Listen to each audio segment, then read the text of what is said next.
aging is expected to have things start to break down. And I don't believe in that. I believe that if we honor our bodies the way that they're intrinsically designed to thrive, that we're going to do a much better job with aging.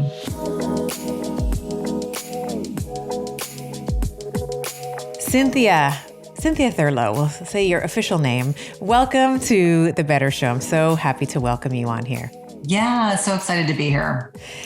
We were just chatting in the pre-chat about your new book, Intermittent Fasting Transformation. If you're watching this on YouTube, you'll see the blow up of the book behind Cynthia.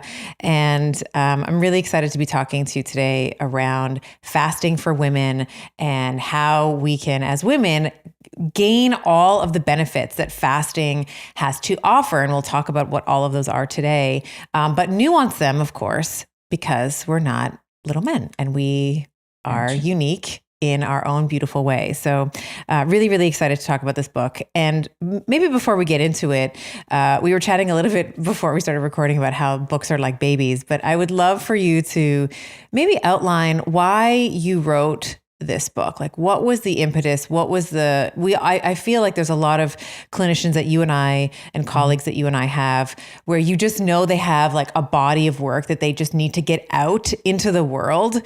So tell us a little bit about why you wrote the book. Well, I think it really stems from the fact that despite being a traditional allopathic trained nurse practitioner, no one prepared me for what was to come in middle age. And I was seemingly doing all the right things. I was exercising and low carbing and, probably not managing my stress or my sleep well enough. And so I flew into the wall when I hit perimenopause. And I just recall feeling really frustrated that I was not aware of the changes that were going to be happening in my body. Not my mother, not my GYN, not my midwife, no girlfriends had ever talked to me about these things. And so I think that, both TED Talks that I've done were really born out of a desire to educate women about their bodies and to do it in a way that allowed them to be hopeful, as opposed to, I think the narrative around middle age in many ways is shameful and negative and, oh, you're going to gain weight, you're going to get bloated, you're going to get inflamed, you're not going to be able to sleep and forget about sex and all these things. And so I really wanted to change the narrative. And I think initially it started with the N of one, the recognition that as I was hitting the wall, if you will, I had to reinvent everything I was doing. I couldn't exercise as intensely as I had once done. I had never been made aware that we should be exercising based on where we are in our menstrual cycle. I really prioritizing high quality sleep, anti-inflammatory nutrition, eating less often. And so I came to fasting really out of curiosity for myself. And I felt so good so quickly that I recognized that this is something I should be sharing with my female clients and patients. And, for me, it really meant leaving clinical medicine. It really meant taking an abrupt departure from my mothership, if you will. I love everything about medicine, but I felt that I could make a larger impact talking to people about lifestyle medicine as opposed to prescribing medications. And for anyone that's listening that isn't familiar with my background, my whole background's in ER medicine and cardiology. I'm an adrenaline junkie. I like complicated puzzles. I felt like a lot of my patients were like a complicated puzzle. But more than that, I love the connection with people. And so it was a very hard decision to leave and create my own business. But I realize now that's really exactly the path I needed to go on. And so this book was really born out of a message that I felt like women really needed to hear, less about medication and more about proactive empowerment and educating women about their bodies, about their menstrual cycle. I told a colleague the other day, I'm shocked that I know now more about the menstrual cycle than I ever did in my peak fertile years as a teenager, as a young clinician. And that's really sad. Like that shouldn't be the norm. And when I talk to other women, even other clinicians, unless they were a GYN or a midwife, they all felt the same way, that they learned very little. It was very clinical about this is the physiology. And there's no way you can fine tune, biohack, do any of that. And so I think on a lot of levels, I want subsequent generations to feel differently about not only their bodies and about their physiology, but also aging as well. Because I think that's a large part of the platform that I unknowingly am now part of, is talking to women about how to, I don't use the word biohack because it sounds so masculine, but how we can optimize, yeah. how we can optimize our hormones and optimize our health, instead of feeling like everything happens to us. I want women to feel empowered to be able to make things happen. And that's a very different narrative than what I kind of fell into as a clinician, as a woman. The other piece that I found intensely frustrating was how many male physicians said to me, Cynthia, you're 43. Maybe this is just the way things are. And I was like, yeah, no, that's not acceptable. Including my husband, who's a wonderful guy. He was like, maybe you're supposed to be 10 pounds heavier. And I said, no, I'm not. This weight gain is a symptom of something being out of balance. And so that was, really, there were many variables that got me to where I am now, but a lot of it was out of frustration and just being feisty. I was like, if I feel this way, I know I'm one of thousands, if not millions of women that feel this way. And why not utilize this platform to be able to help more people, as opposed to just sitting in an office writing prescriptions? Yeah. And I think, what you're saying echoes, I think, so, the temperament of so many women that we've been told, even by, I have friends who are OBGYN. I've had OBGYNs on the pod, and I will continue to do so because I think that their contribution and their body of work is important. But even in their schooling, by their own admission, they don't talk about how to alter food for their for their patients' menstrual cycles. They don't talk about how to alter exercise or fast differently. They're just told, even if they are at all, which is even, a thing in and of itself, fasting is a hormetic stress. It's good for you. But there's actually no sexually dimorphic advice. Like, there's no difference between the guys should be doing it this way, the girls should be doing it this way. So, to your point, and I think this is why your body of work is so important, we do need to be speaking to that transition, in particular perimenopause. Like, I love that your story is around, you sort of hit, the wall, as you said it, at 43 and was like, this can't be it. Like, it can't just be like, I've hit the peak, top of the mountain, and I'm just going to slide down into nothingness now and misery.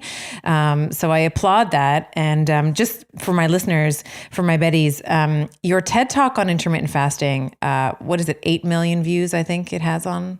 And the only reason why I know this number is that I have a teenage son who monitors it. Yeah, he's like, you're a YouTuber. 10.5 million. 10.5. Amazing. Yeah, it's kind of crazy. That's hitting a nerve, right? That's hitting on something that is worthwhile, is worthwhile exploratory research. So, okay, so let's get into the book a little bit. The book, as I mentioned, Intermittent Fasting Transformation is the name of the book.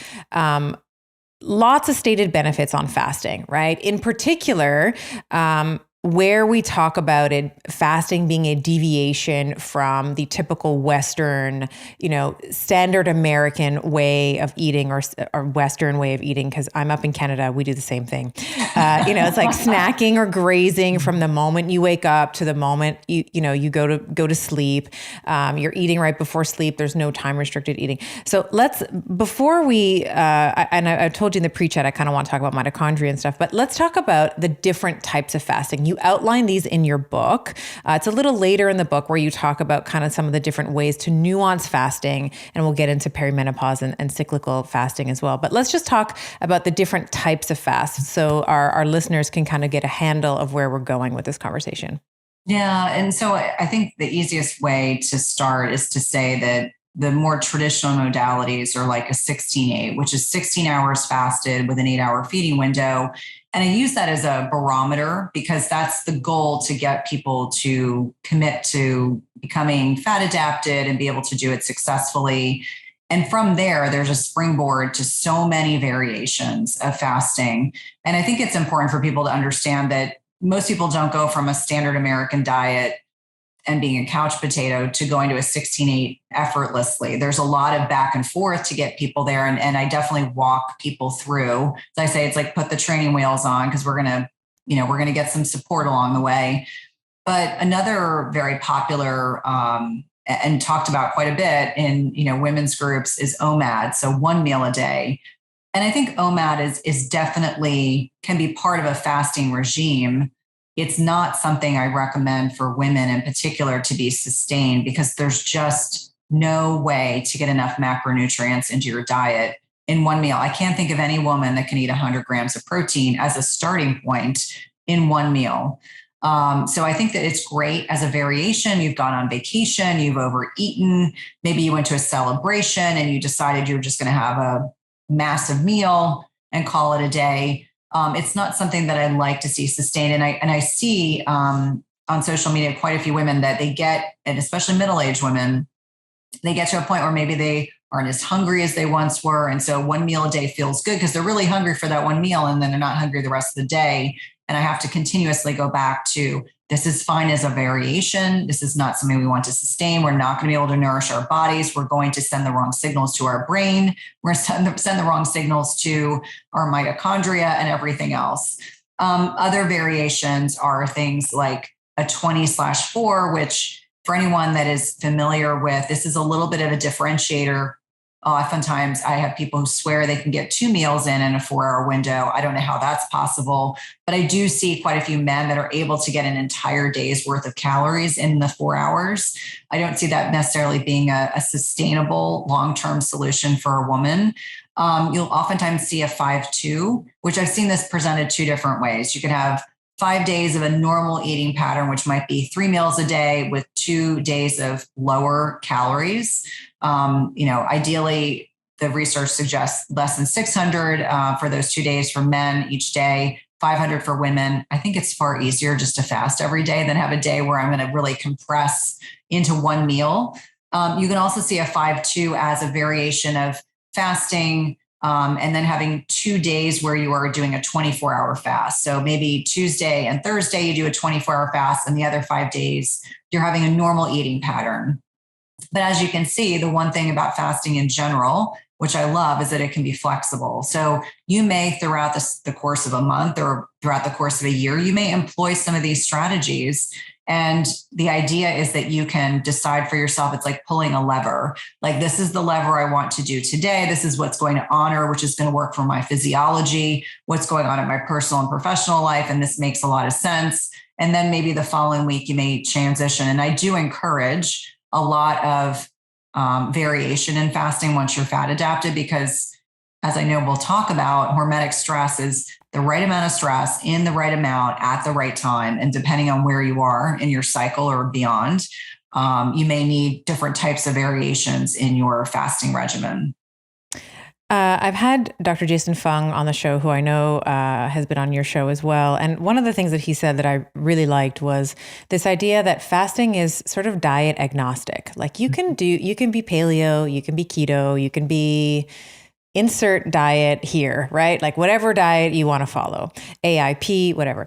But fasting fits into each of them without disturbing, the agreed upon guideposts that make up that diet, which I think is really important. And so I like how you've outlined these time, like, the 16/8, the OMAD, the 24, the 5-2, which, just as an aside, was super popular a couple of years ago. It's like, it's sort of fallen out of vogue. I feel like, I feel like the 16/8 and the 24 and the OMAD, those are really, and I have long, like I do 12/12 sometimes, like the week before my period, like there's no way that I'm doing a 16/8, like it's like a 10/14.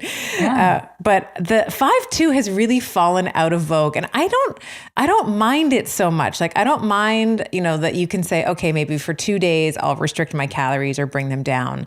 But I do agree with you. I think that like doing something on the daily, so it's sort of in your habit, like it's habitual for you, is great. Do you differentiate at all between, one of the things that I like to talk about is like water only, like herbal tea, I would classify that as like no calories, like a non-caloric fast. And something like, maybe, when you look at Walter Longo's research and he has like fasting mimetics where he has you doing 5 days of, and I forget the calories now, but it's like one day is like 600, one day is 700, one day is 400, whatever. Do you differentiate between that? Or do you think for just ease of understanding, is it better to sort of stick to the time lever as an initial inquiry into fasting? That's a great question. I think for ease of understanding and ease of comprehension, I think that sticking to a time frame with a clean fast, like the bitter teas, the coffee, the water, is a great starting point. I would say probably once a week I get questions about, do I do Prolon? Do I recommend Prolon? And I always say, I think it's always in the context of what's right for you. What are your goals? What are you looking for? Obviously, like longevity research, it's, that's very different than, I guess it's like, I see them very differently and I see the values of both. But I feel like if I can get people to subscribe to the concept of eating less often as a starting point, then we can always entertain the possibility of longer fasts. I mean, I personally, because I had a 13-day hospitalization in 2019, it's really hard for me to wrap my head around not eating for a period of time, although I understand, like intellectually, I think it's triggering for me. So I always like to be transparent and say that I haven't done any long fasts since that long hospitalization. But I do value Walter's research. I know that David Sinclair talks a lot about, the same kind of concepts in terms of longevity and protein restriction. I tend to be so slanted towards protein consumption that that's where the differentiator is. Although, again, I see the utility, the research, and the value in what they're doing. I just think it becomes, I start kind of looking at like what's most important and maintaining and building muscle versus the longevity piece. And so I just haven't quite made complete sense of all that and how to kind of put it together. But I definitely value Walter's research. I really appreciate your comments because I have the same cognitive dissonance, right? Like I understand that periodic protein restriction, like we might be talking about in intermittent fasting, can upregulate. We're going to talk about mitochondria. We're going to talk about AMP kinase, autophagy, et cetera. But as you just mentioned, I do think that it is very important for women in particular to be thinking about muscles. And we're going to talk perimenopause today, ladies, and like perimenopause, like that is your preparatory phase for menopause. And if you don't have muscle, when you have, even if your estrogen levels and, your testosterone levels are fluctuating, you still have them. They're still anabolic. You can still build a lot of muscle. If you don't do it in your perimenopausal years, it's not that you can't when you're menopausal. It's just orders of magnitude more difficult because now you are in a permanent low testosterone environment, save for like bioidenticals or HRT or whatnot. So I do think that muscle and bone health, right? Like muscle and bones, they're twinsies. Like you have good, like you're, mechanically stressing the muscle, you're also driving bone density. So women, again, the osteoporosis, concern. My one of my aunts, she recently was at like a Costco and shopping and fell over. And luckily, like nothing happened. She's fine. But it could have been this woman is like a machine. She walks like a boss, right? She's always walking up and down stairs. She doesn't take the elevator. But I wonder if she wasn't like that and she didn't have, the proprioception and the muscle mass and the bone density, what that might have looked like if she tripped over something when she would like tripped over a crate or something when she was at Costco. So what would have happened, to her hip, let's say, or her arm when she like had her arm outstretched as she was falling down.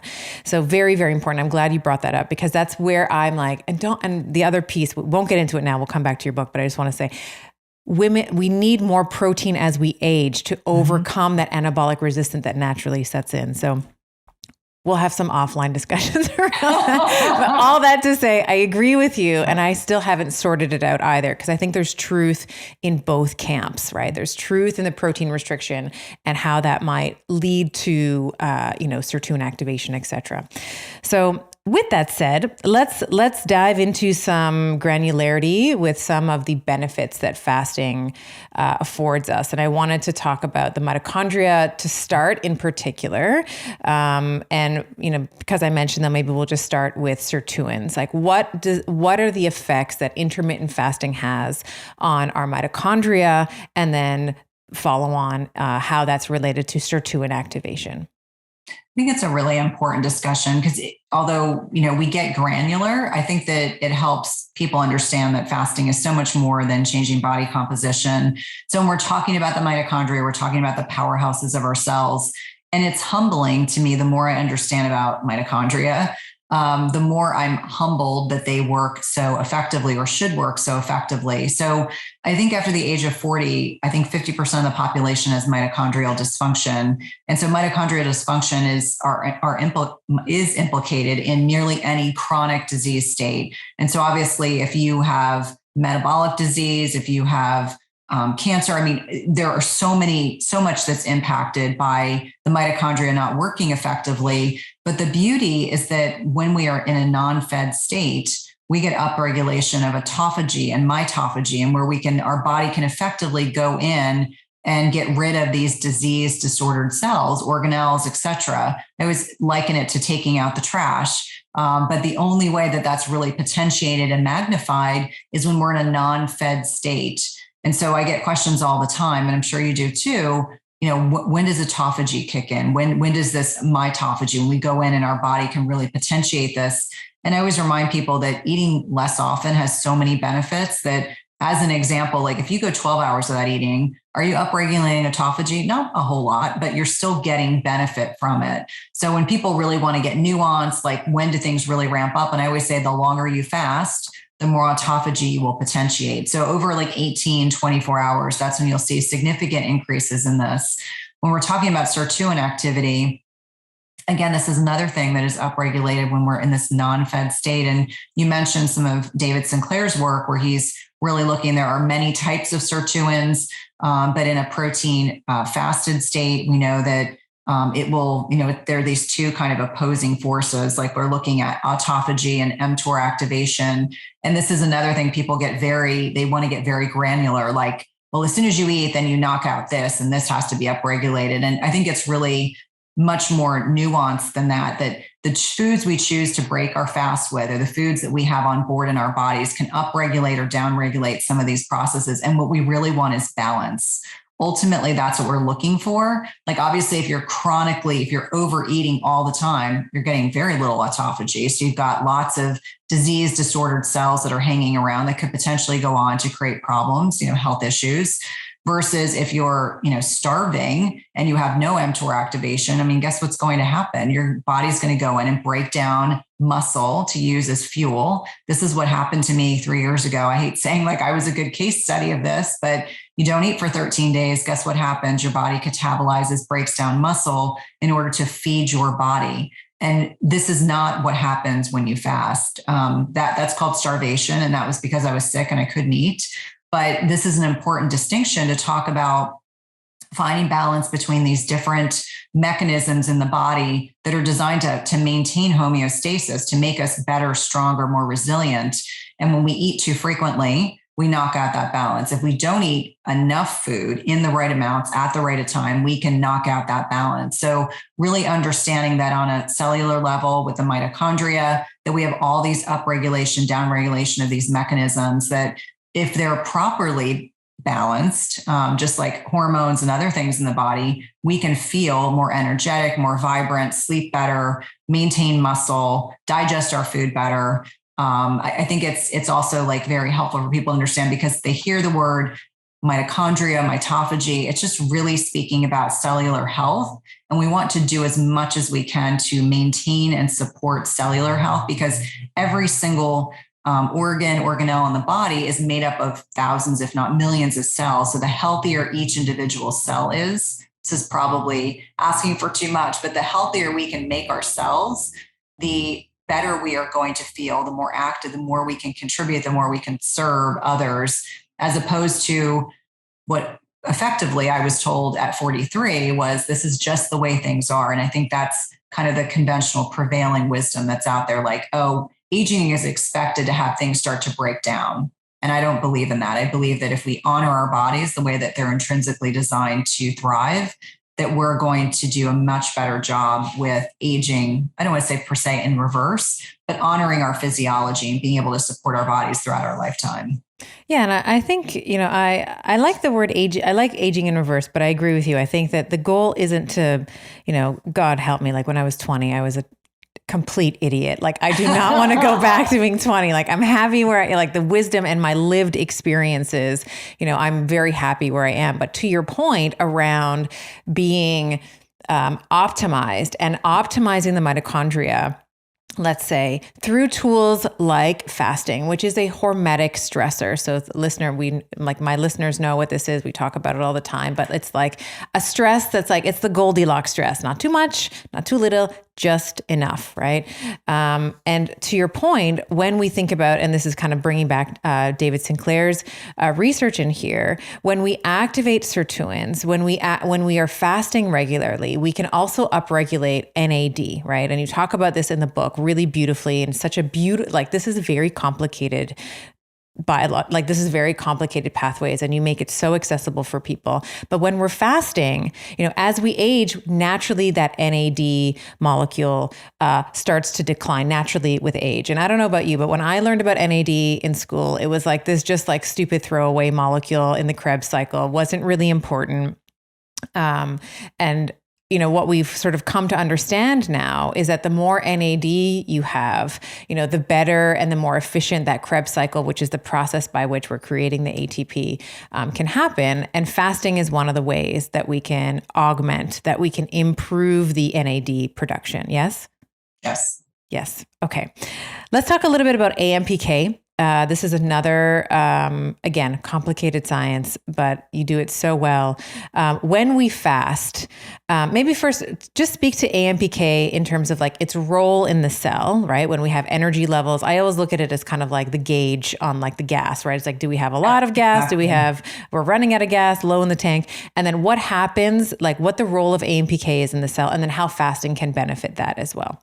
Yeah. And I mean, the irony is, I think I did a presentation like last year, and I was talking about car and the gas tank, talking about AMPK as really that, because sometimes talking about an analogy makes it more tangible. And so when we're really talking about these scientific principles and we're talking about the role within the cell, I kind of think of it also as like a spark plug. So when we have AMPK activation, I feel like I'm tongue-tied today. We have activation of AMPK, we're going to generate more energy in the cell. We're going to have more energy to potentiate outside of the cell. And this can be diminished, depleted by our lifestyle choices. This can be diminished, depleted by the lack of autophagy or, the food choices that we make. So I always say that the lifestyle piece really plays a huge role in what is going on inside and outside the cell. And so the beautiful thing is that, when we really think about how efficient the body can be in this non-fed versus fed state, can upregulate,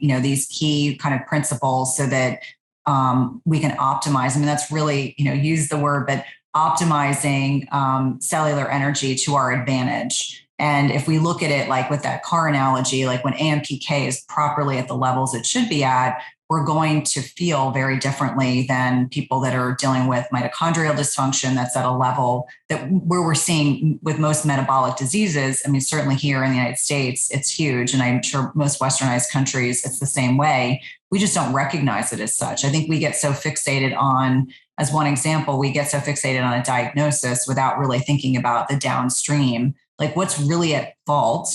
What's really going on here. And how did you get there? How did you get there? Like you didn't wake up with type 2 diabetes, or you didn't wake up with mitochondria, you didn't, or with metabolic syndrome. You didn't wake up with these things. This has been a slow snowball that has gained momentum over time. Right. Yeah. Which I think is important too. So let's talk a little bit about, let's move into hormones a little bit, because I was saying to you in the pre-chat, in the book, you talk about pretty much, I think almost every hormone that's important. Like you talk about like your sex hormones, metabolic hormones, satiety and hunger signaling, thyroid, estrogen, like all of them. And we don't have time, of course, like you're going to have to buy the book to get all the juicy goodness in there. But there are a few that I would like to zero in on, that I'm just particularly fascinated with. And I think insulin is a good starting point to talk about. We were just talking, of course, about mitochondria and energy production. Insulin is the mediator, of course, that helps to bring in the case of glucose, into the cell. So what is I guess my question is, what is the fate of insulin levels during both a short fast, and by short, I usually define short as like under 24 hours. And then how does that differ, if any, from a longer fast that might be longer than 24 hours?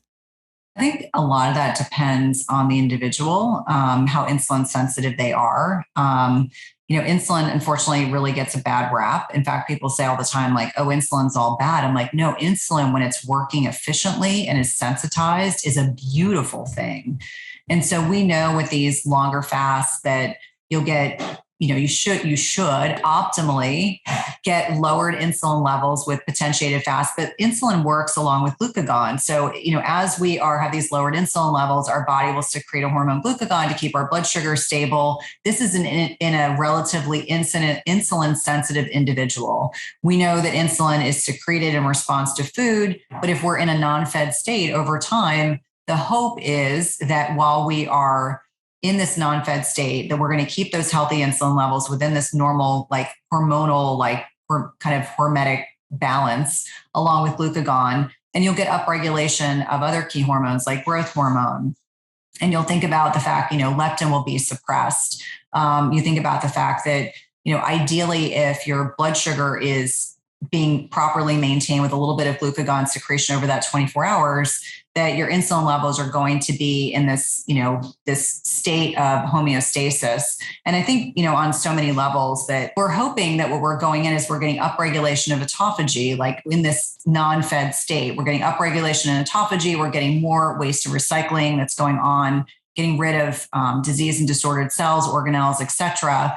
And the other thing that I think is so cool about insulin is that as we're maintaining this lowered insulin level state, we're also upregulating the fat oxidation of ketones, which helps with diffusion across the blood-brain barrier. And so one of the big benefits that I will oftentimes hear from not just my own patients, but other people that are fasting is that so much mental clarity, all this beta hydroxybutyrate that's being diffused across the blood-brain barrier, and how fantastic they feel. They have so much more energy, getting to a point where they've suppressed those hunger mechanisms and feel like they feel so much better, that this is something they can continue to potentiate. And then eventually getting to a point with longer fasts where you're getting upregulation and some stem cell activation, improving digestive function, et cetera. I think, one of the things we want to be thinking about first and foremost, no matter like sex, age, menstrual status, we want to be thinking about energy, right? Which is why I started off wanting to talk to you about the mitochondria and AMPK and mTOR, because at the cellular level, this is where it really matters, right? If you don't have the ability to create energy, right? Or you can still create energy, but not optimally, you're going to feel, and so many women in their 40s, I'm sure you hear this every single day in your group, where we have people that are like, I just don't feel the way that I used to in my 20s. I have brain fog. I walk into a room. I can't remember why I walked into the room. Or my sleep is poor, or I have to take an afternoon hit of coffee because I'm just bagged after lunch. We see these very clear patterns of energy worsening if you're not doing anything about it. And I wanted to start off with insulin because it directly affects our sex hormones. So I'm creating the path as we move towards talking more about perimenopause and menopause is, when our insulin levels are dysregulated, of course, this is going to impact when we have chronically, and we'll say it this way, hyperinsulinemic state, when your insulin levels are too high. And I agree with you. Insulin is a beautiful anti-catabolic, like it's a growth hormone, right? In context of muscle, we need insulin. Thyroid, we need insulin. So it's not the bad guy. But what I think that we're talking about in general is this metabolic mayhem and dysfunction that we see in our population, where we have this consumption of processed foods and fast foods, where we see this hyperinsulinemic state. And the reason why I wanted to start off with that is when you are hyperinsulinemic, we see increased levels of testosterone and increased levels of estrogen by way of reducing sex hormone binding globulin, right? So we have high insulin, which lowers our SHBG, which now allows for our sex hormones to run amok. And I wanted to just pause and talk. I wanted to get your thoughts on, if you wanted to comment on PCOS. This is the most common hormonal issue that I see. I see sort of this general testosteronization of our beautiful female population. And part of that is part of its roots are in this hyperinsulinemic state.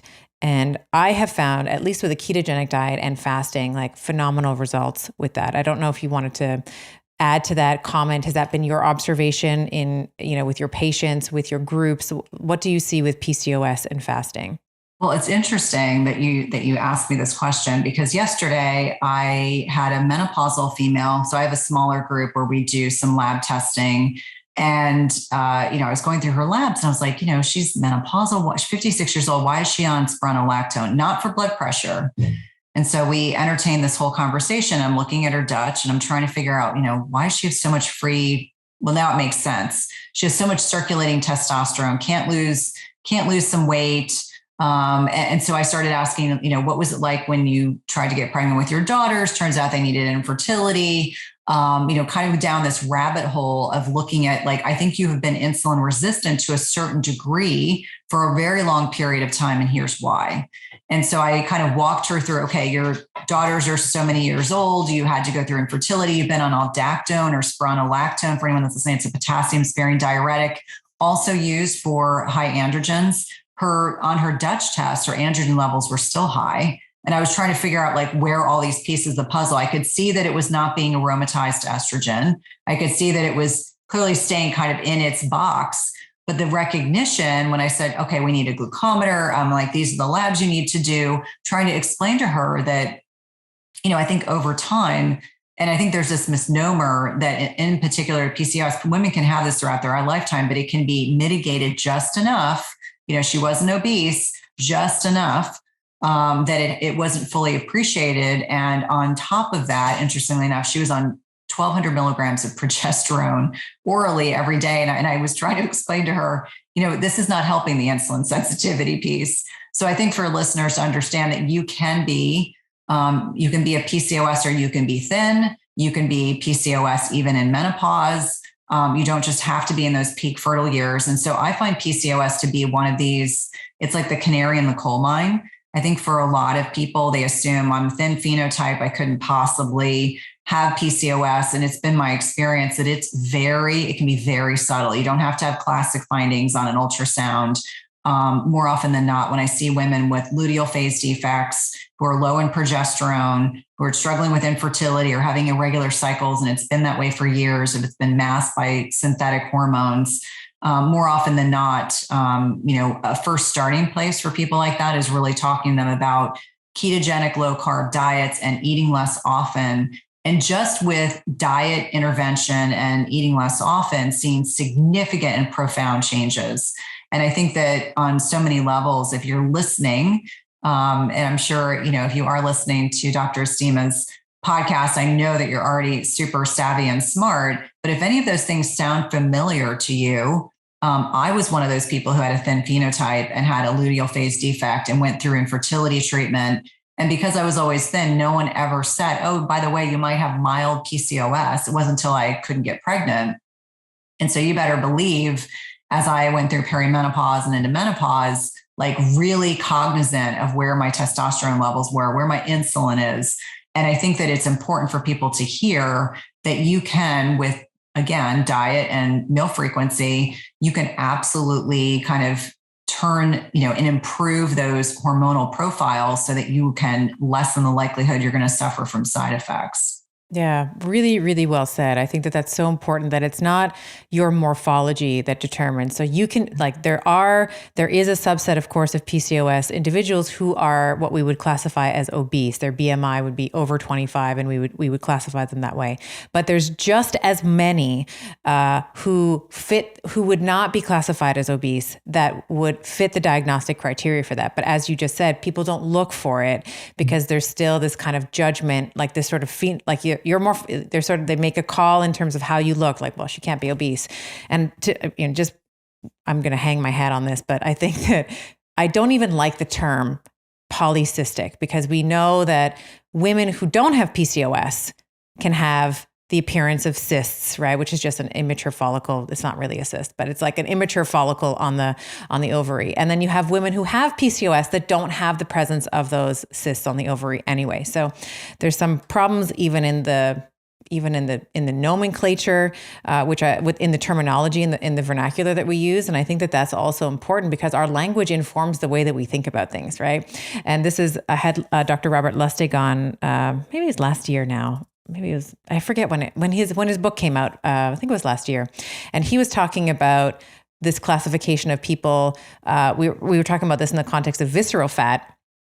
And he called them, and it's a medical term, they're called TOFI, TOFI. So thin on the outside, but fat, meaning visceral fat, on the inside. So you can have, like, if you look at Cynthia, like, you're a petite woman, right? So you wouldn't be like, oh, this woman has metabolic issues. Mm-hmm. But PCOS is in part a metabolic problem. So thank you for saying that so eloquently. Let's talk a little bit about cortisol. And then I want to talk about oxytocin, our favorite. But let's talk about cortisol, because I think that you talk about this in the book in terms of it drives weight gain in 3 different ways. So I wanted you to maybe talk about how cortisol drives weight gain, and what are some strategies? Because cortisol, again, another one that's demonized, right? And I love cortisol in little bits, like it's the Goldilocks kind of thing again. But talk to us about how cortisol drives weight gain.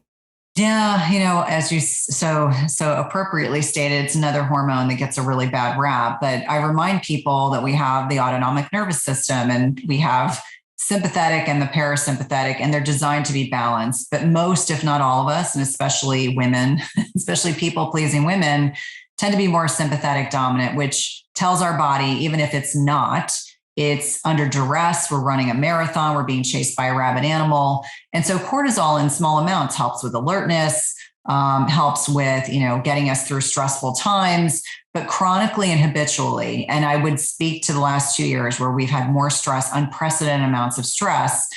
Over time, it wears our bodies down. And so I think it's important to speak to the fact that just on a basic level, we have 40 times more cortisol receptors in our abdomen. So as soon as a woman says to me, I've got a lot of abdominal weight gain, the first thing I think about is let's dial in on stress. So cortisol, in response to cortisol going up, our body will secrete more blood sugar. It'll actually increase blood sugar. We'll get insulins that will come along trying to desperately drive it down.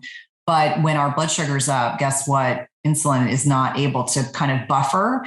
And so it's very, very common when people are chronically stressed, blood sugar's up, insulin's up, they're not getting, the insulin signaling is not working as effectively of getting blood sugar back into our cells. And effectively, I'm oversimplifying this, but really important for people to understand, like chronic stress states are going to drive, they're going to drive weight gain. They're going to drive fat deposition.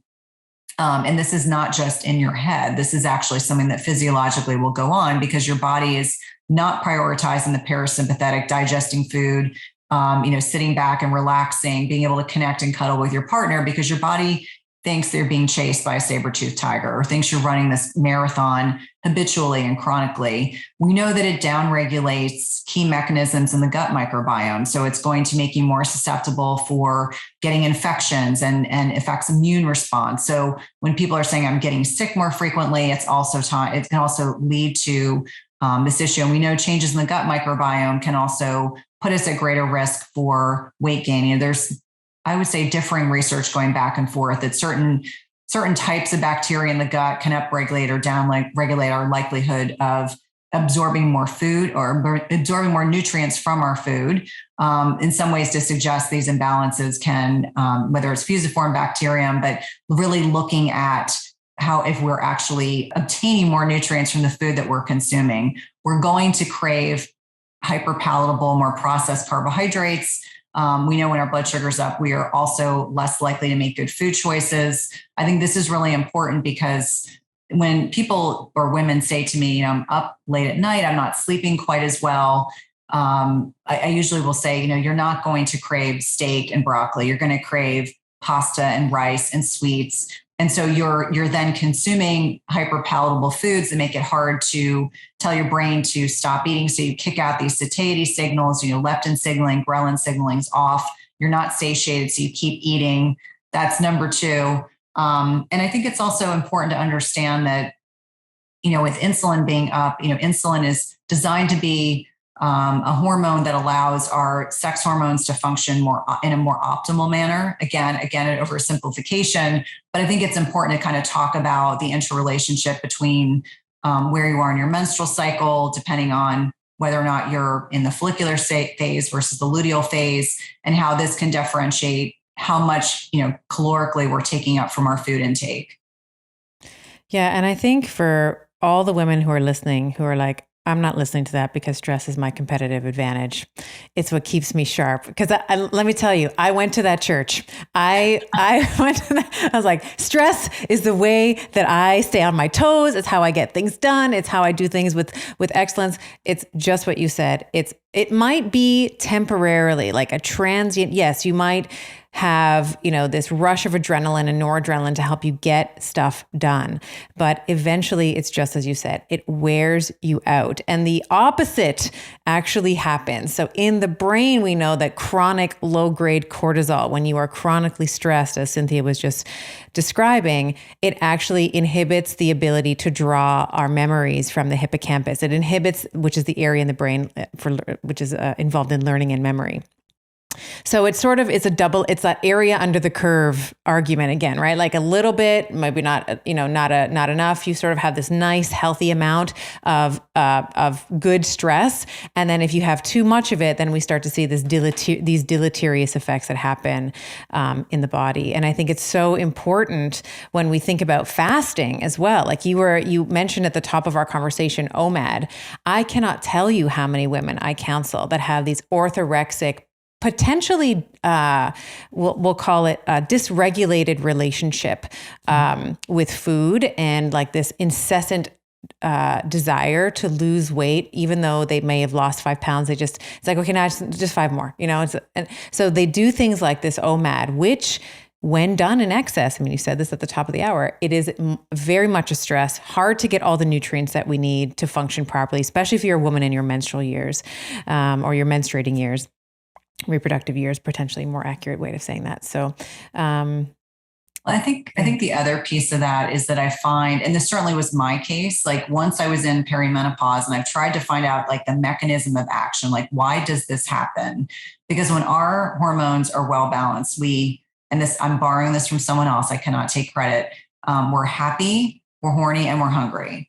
And so if you kind of think about it that way, like when our hormones are properly balanced, I think a lot of perimenopausal and menopausal women, their hormones are disbalanced. Whether or not it's a function of estrogen, I'm not sure. Like I haven't found enough research to validate my hypothesis about why this happens in middle age. But a lot of people will say, well, I feel really good when I just eat 1 meal a day. And I understand, like as a middle-aged woman, I get it. Like I don't have the same hunger that I had in my 20s and 30s, and certainly not even at my early 40s. But there are many, many days where I say to myself, there is no way I've gotten enough food in today. So I'm going to have some protein, some vegetables, and I'm going to shut my feeding window down. And I think it's important for women to understand that you can have a healthy relationship with food, and you can go down that rabbit hole unintentionally, because I do frequently, and it's very triggering for a lot of these women.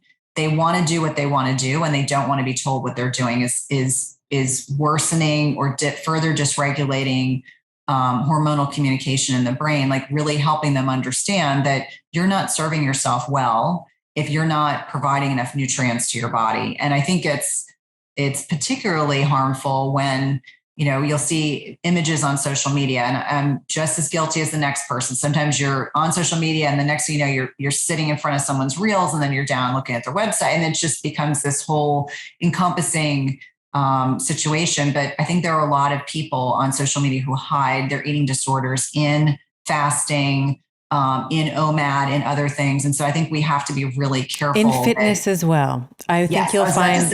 Yes, I can think of several that I definitely like. When I look at, they look so sarcopenic. At least some of the fitness people, I'm like, they just look like they need more nutrients. And I think it's important to also say, like, if you are an athlete and you are a female, if you are someone that's really training hard, there's no way you can just eat a compressed feeding window and be able to serve and meet all of your metabolic needs. I think that just needs to be stated. I think because my team feels like we are, as I'm sure your team does as well, you get a lot of like people who genuinely want help. They're like, why isn't this working?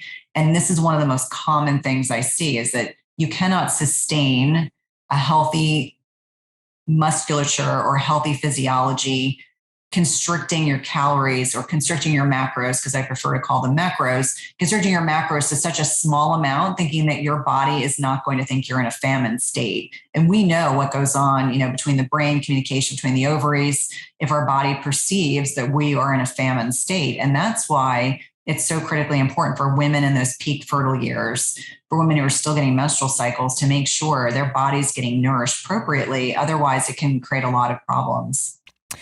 And I'm going to say something that probably people aren't going to like, but you shouldn't have abs all month long. Mm-hmm. Like your follicular phase, show them off, take some photos, but your luteal phase, you're just holding on a little bit more. Right. And I think that the Instagram thing is, or just the social media, I'm pointing out Instagram because it's more imagery than anything.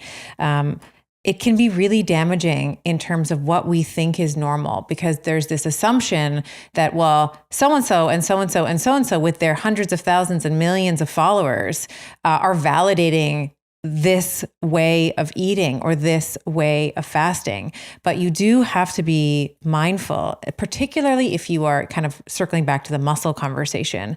You want to build muscle. Muscles are hungry.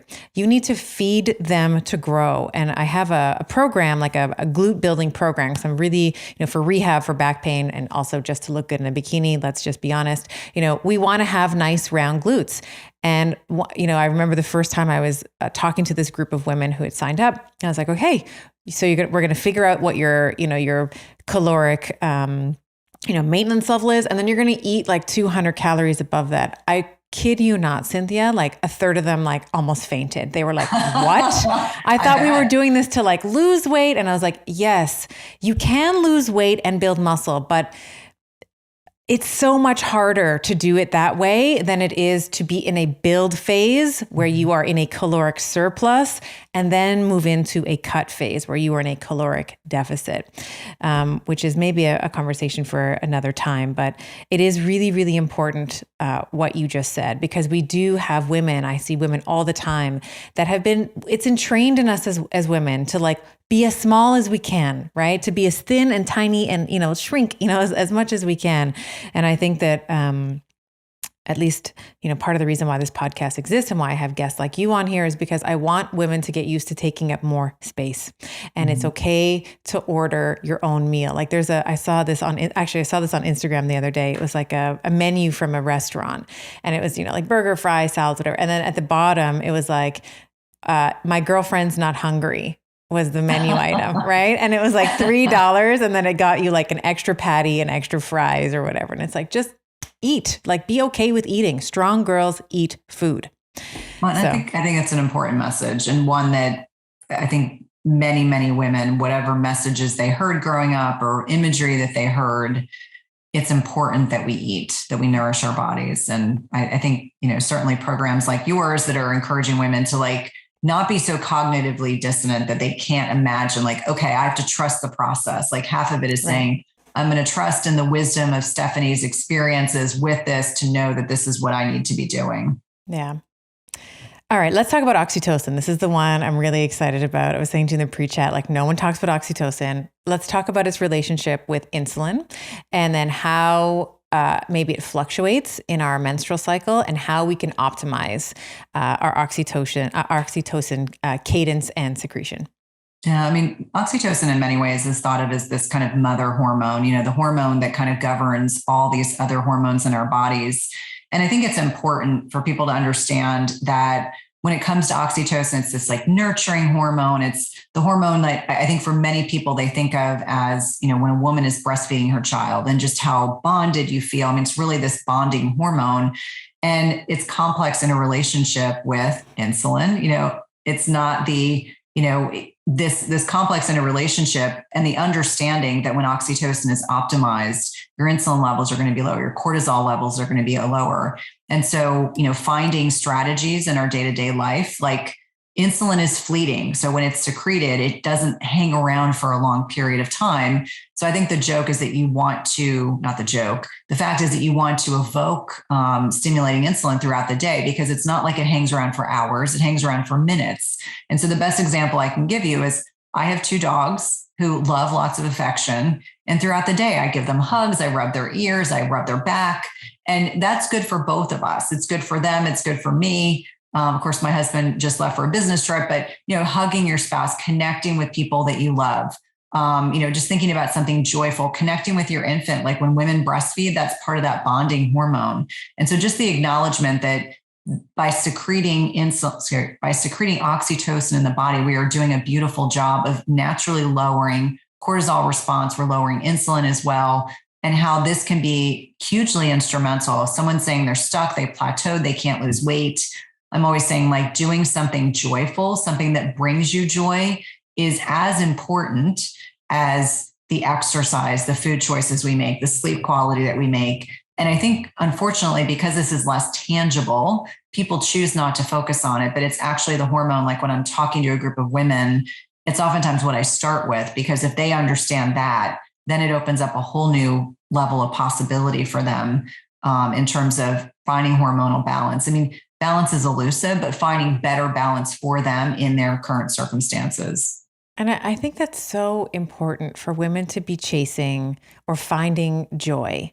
Mm-hmm. Like to find what makes you happy. So maybe that is buying yourself some flowers, or maybe it's, buying yourself, some new trainers for your workout, or going for a walk, spending time in nature, getting together, with your friends or whatever it is.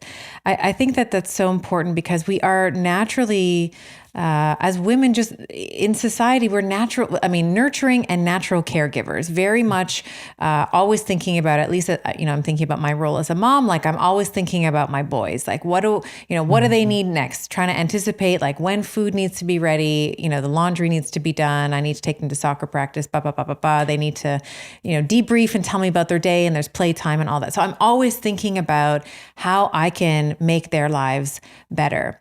But sometimes, and I do this all the time, I forget about what makes me happy. I forget about doing the things that make me happy. So, one of the practices that has been really helpful for me, particularly in the pandemic, is I've invested in weights and like more of a home gym, so that, the gyms have been closed and stuff. So, to kind of circumvent that challenge. But in the morning, that's my time. Like I wake up before the kids, I go downstairs, I do my hour, and then they're kind of waking up by the time I'm done. And then we have our little morning together. And I think in a really busy woman's schedule, maybe looking at a calendar and saying like, where can I do some joy time? Like, where is my joy? Maybe workout, maybe the exercise doesn't bring you joy. It makes me feel like a beast. So I feel happy. Right? Like that's my joy. But maybe someone else, it might be going for a walk, it might be journaling. It might be doing like taking a bath, or, whatever it is, giving yourself a mani-pedi, which I did last night. That made me like, I don't know what it is about mani-pedis, Cynthia. They make me feel like I'm winning in life. Like if I can figure out. So that's my little spiel there on oxytocin and finding some love for you.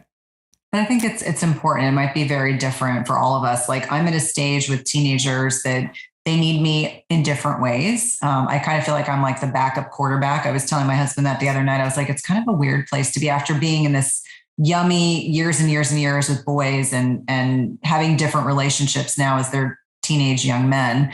one of the things I've been able to do is be able to like spend more time reading. And I'm a gigantic nerd. I love to learn.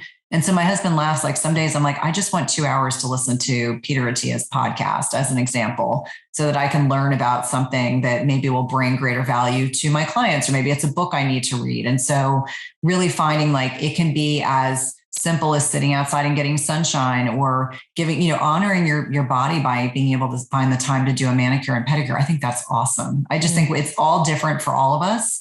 But I've just come to find out, like, as my kids get older, it definitely starts to shift a little bit. And that's not necessarily a bad thing. Yeah, I think that's a great thing, because you have more time to focus on you. That's one of the beautiful things. Place to be. Yeah. Strange place. Let's talk about perimenopause. We've been sort of leading up to it and talking about it really throughout this conversation. But how does fasting change in perimenopause and then maybe in our menopausal years as well? I think the way we enter perimenopause is a litmus test of how well we're taking care of ourselves. And I couldn't have said that 10 years ago because I didn't know any better, but now I do. And so I think it's really the time we have to level up self-care. It's the time we have to level up taking care of ourselves, because if we don't, we will have more problems, symptoms transitioning from the 5 to 10 years preceding menopause, which is what perimenopause is. And so this is when I get really specific about stress management, sleep quality, anti-inflammatory nutrition. I get very specific about types of exercise, because if we optimize those things and if we lean into where we are in our cycle, we are going to do much better. And then the eating less often piece can oftentimes be like the missing link, because I had done all the other things. It was the eating less often piece was the last thing in perimenopause that made the biggest difference. So I think when we start to understand what's happening in our bodies in terms of sleep, as our ovaries are producing less progesterone heading into perimenopause, this may manifest as anxiety and depression. It can manifest as sleep disturbances. We have to ratchet in on that. And it doesn't necessarily mean that every person has to take medication. But it could be that it may be that you lean into specific types of foods, that you have to have a better sleep hygiene. Like I think about sleep when I get up in the morning, like I'm already preparing my body. Maybe it's removing inflammatory foods. And I'm sure your listeners know that those are things like gluten and grains and dairy, depending on who you are. It could be alcohol.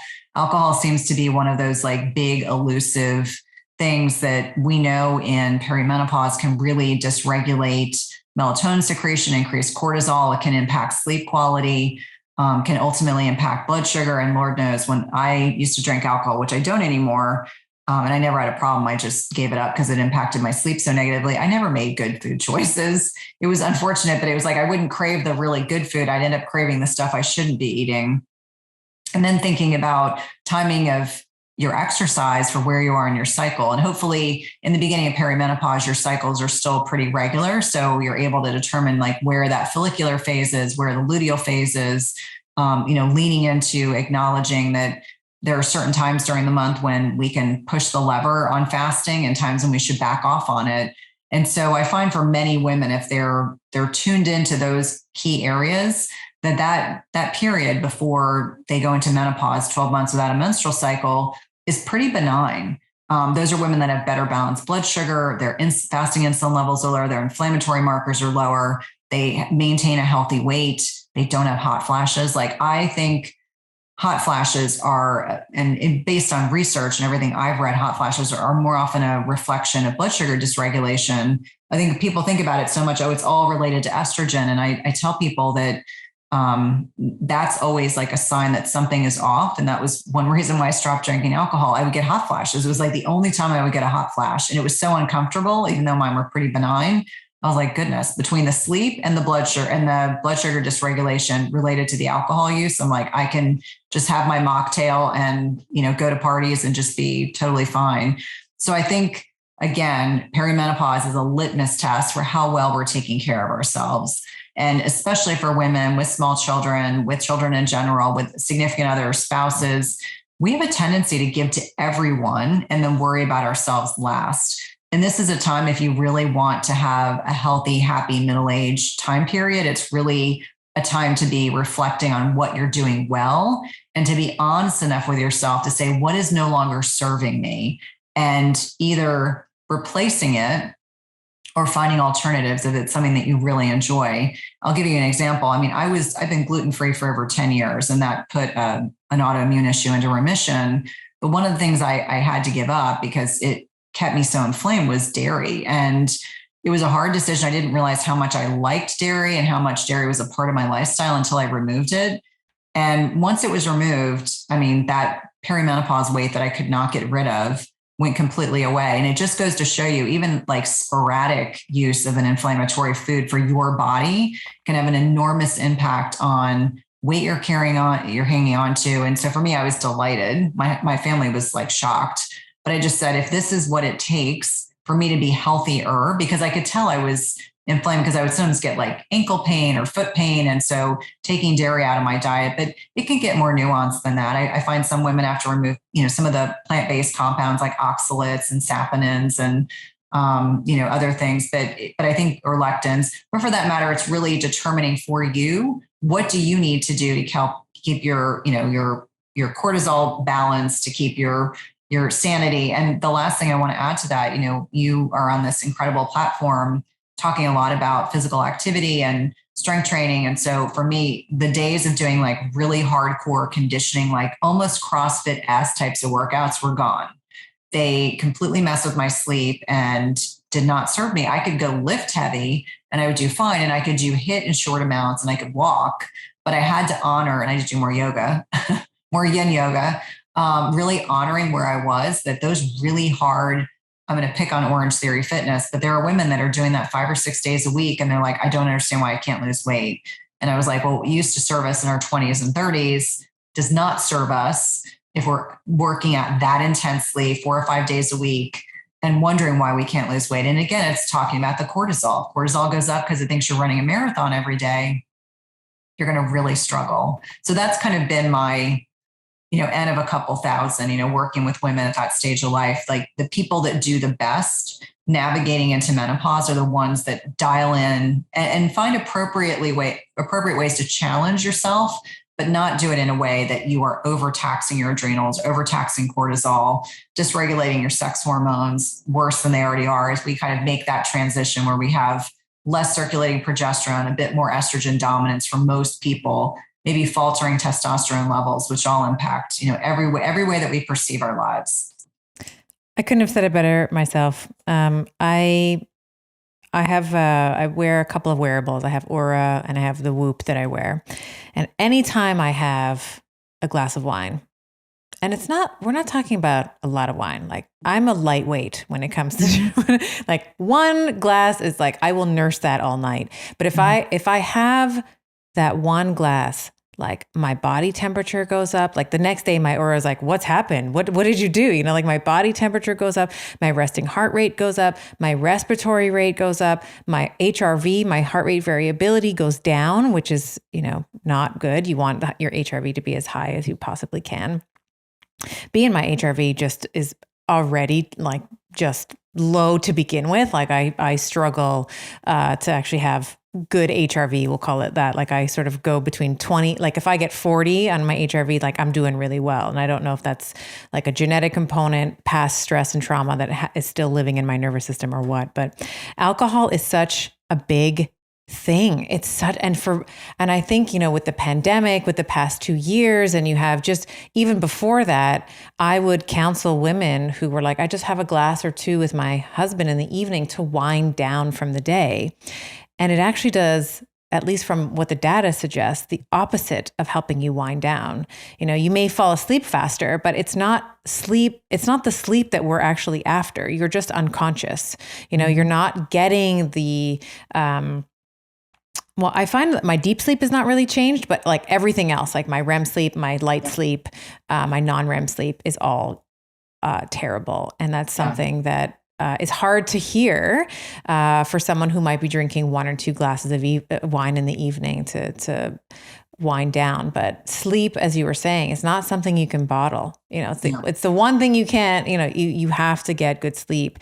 And that's sort of the precursor to the energy that we were talking about, the hormonal fluctuations that we were talking about. And then when it's just liquid sugar. So kind of back to what we were talking about with insulin, you're going to jack up your insulin, which is going to kind of give you that type of higher androgens and or higher estrogens. As well. So what are some of the, if someone has never fasted, like I have a 45-year-old woman who's listening to the show now, she's never fasted before. What might be some of the first couple of steps that you might counsel her on to increase her fasting tolerance? And then how might she prepare for a successful fast? And then I guess my second question when you're done answering that is, then how do you break the fast? Yeah. So I would say first and foremost, if you're standard American diet, couch potato, and this is really your first foray, we have to stop snacking. So the whole methodology of snacking in between meals, snacking after dinner has to end because that will force you to restructure your macros. So when you sit down for your first meal, you're going to be protein focused, non-starchy vegetables, fats if you need them. Like if you have a ribeye, you've already got the fats in it. But if you have a filet, and I'm just using this as an example because I've used it quite a bit today, that's really the methodology. So higher protein, non-starchy vegetables, that's a good starting place for most people. And I find that we really look at it as we're going to fast from dinner to breakfast. That's a starting point. That might be 14 hours, but most of that time you will be spent sleeping. And that can be very challenging, especially if you go home from work and you have some sweets after dinner and then you have alcohol and all of a sudden that goes away. That is a major shift.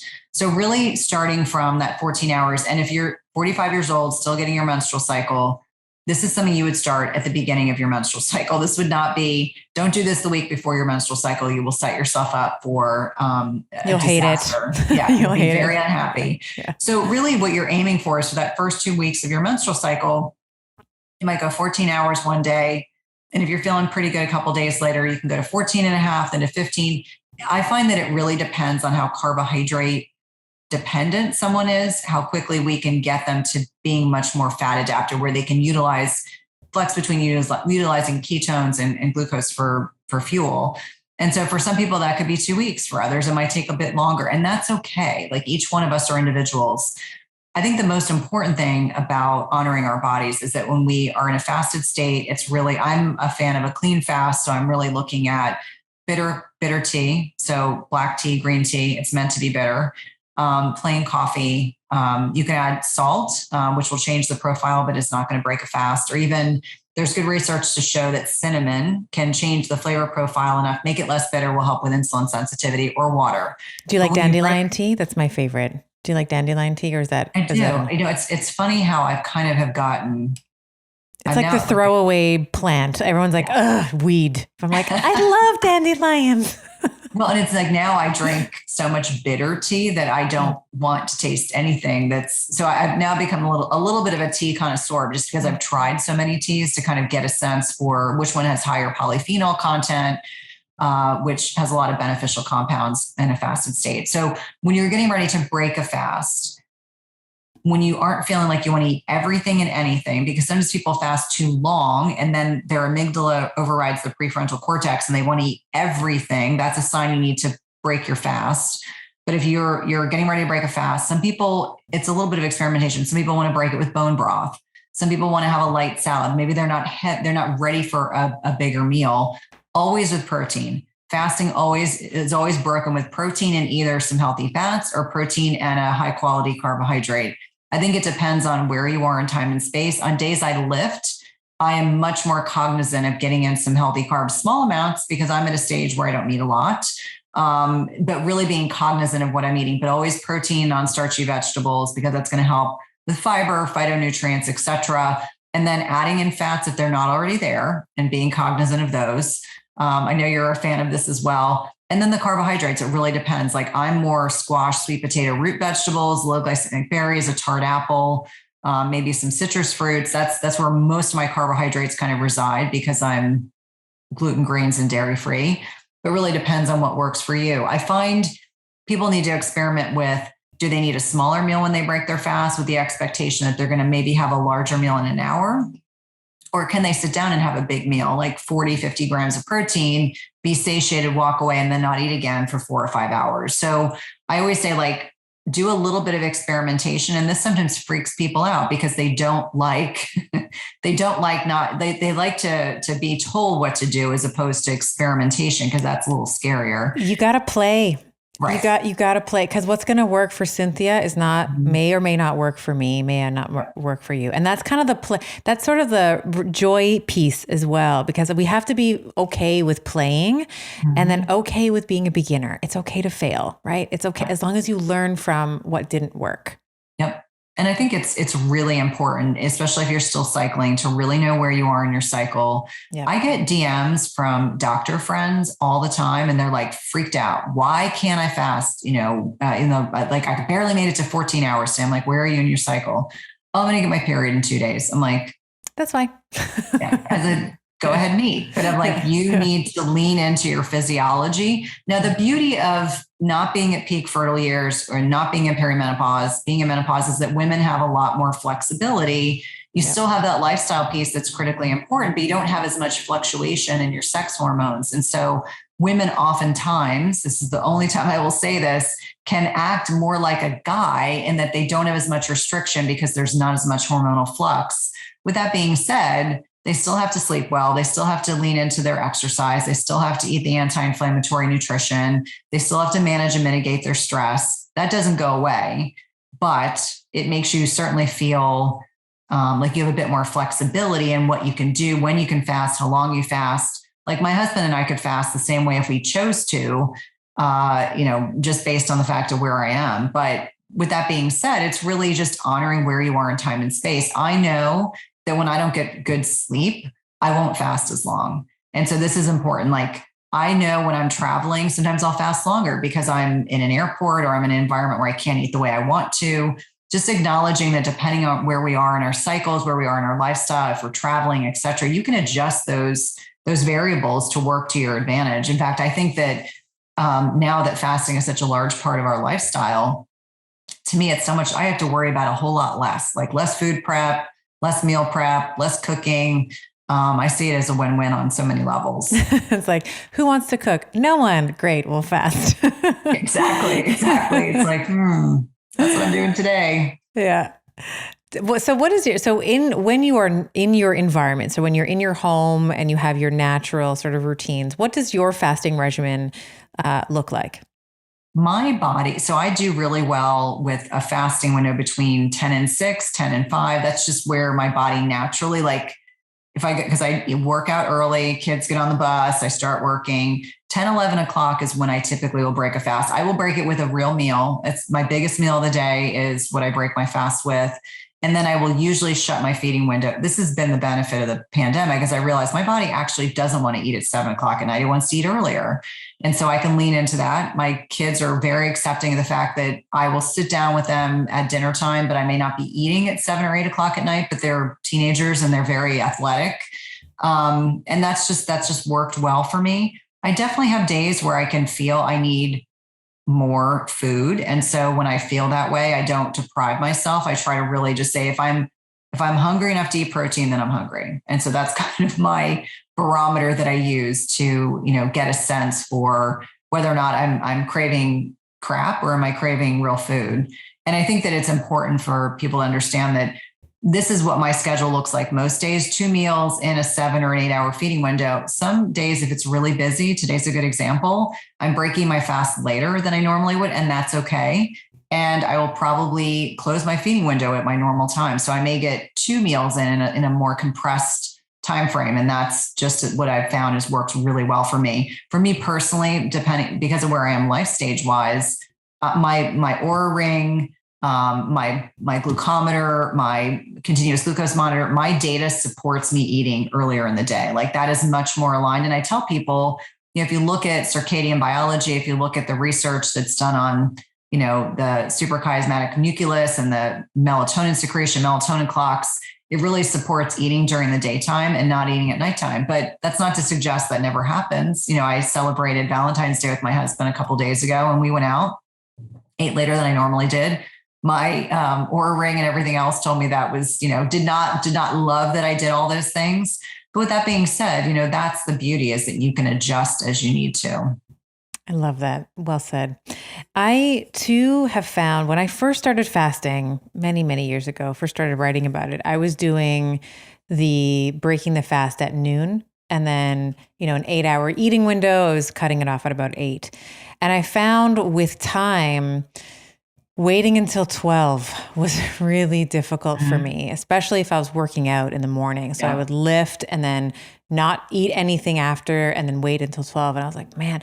So I started slowly there's been a phase, like a shift in time for me, very similar to you, where I will typically finish my workout, let's say somewhere around 7. And I will actually start eating, I'm making breakfast with the boys. I usually have like a protein shake and some carbohydrates. So I'll start eating around there. And then I stop at around 4, 3 or 4. So I'm very I did 10 to 6 for a little bit. And then I've been in at least in the past year, I've been in a bit of a build phase for, with my muscle program or fitness programming. So I found that I've needed to shift that food earlier in the day. And when I finish I sort of laugh about it. I feel like my grandmother, going to the restaurant and getting the seniors discount because I'm eating at 4 in the afternoon. Yeah. But I feel so much better doing that. Yeah. I'm the same way. And it's funny, my 16-year-old was making fun of us because we made dinner reservations early on Friday night. Yeah. He's like, what are you guys, like the grandparents? And I just looked at him and I said, I'm not even going to explain to you the physiology behind why I do that. And he was just like, ugh, it's so embarrassing. Look at my mother. But I said, we came home and it was we got home and it was 8:30 at night. And my husband and I got to, hang out together and watch a movie with our kids. And they thought they got a pizza. They didn't care. They were just happy they got fed. But yeah, to me, the older I get, the more I lean into what my body needs. And so last night I was in bed at 9:00 at night, totally out. My husband's like, I came home from carpooling with, lacrosse and swim team. And he's like, you were in bed. And he's like, I don't think you said anything. I think you were asleep. I said, well, I need some nights like that. There are certain days where I'm like, I cannot talk again. I cannot do more work.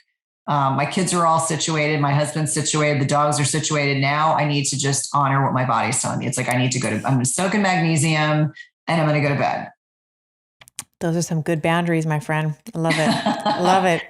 So tell us about, the book, we are going to be releasing this conversation around the week that the book comes out, but I know that there's some bonuses that also come with the pre-purchase of the book. So do you want to tell us about what those are? Yeah, one of them is a program that I used to teach concurrently with IF45 called Clean in 14. So it's really 2 weeks of cleaning up your diet, making changes that have a huge net impact on your results with IF45. So that's one bonus. Another one is a masterclass that I'm going to be teaching prior to release date. So if you purchase the book prior to March 15th, and this is going to be diving into some of the biggest problem areas that I see with women trying to capitalize on weight loss, plateaus, fasting, etc. And then lastly, the same woman who wrote the delicious recipes that are in the book, Beth Lipton, wrote a bonus group of recipes that are sweet treats. And I'll be very clear, I am a huge proponent of we as individuals enjoying our food and not feeling like we have to feel hampered. And so these are clean treats that you can enjoy that are not going to derail all of your goals. Amazing. So we will make sure that all of those are in the show notes. So just easy to click in the show notes here. Cynthia, thank you so much for your time today. Congratulations on your book, baby, and wishing you all the success in the world with, the body of literature, the work that you've put out, I think is so needed. We need more bodies of work like this that really address the a female-centric approach, at least to some of these tools like fasting. So thank you so much for your time today. No, thank you for having me. It's been a pleasure. If you enjoyed that conversation, you are going to love the next video that I have queued up for you. We are going to be talking about eating for energy, mental clarity, and weight loss. It's right there. There was a recently published study challenging the validity of any of the conclusions from Blue Zone diets and actually pointing the finger at poor record keeping in these countries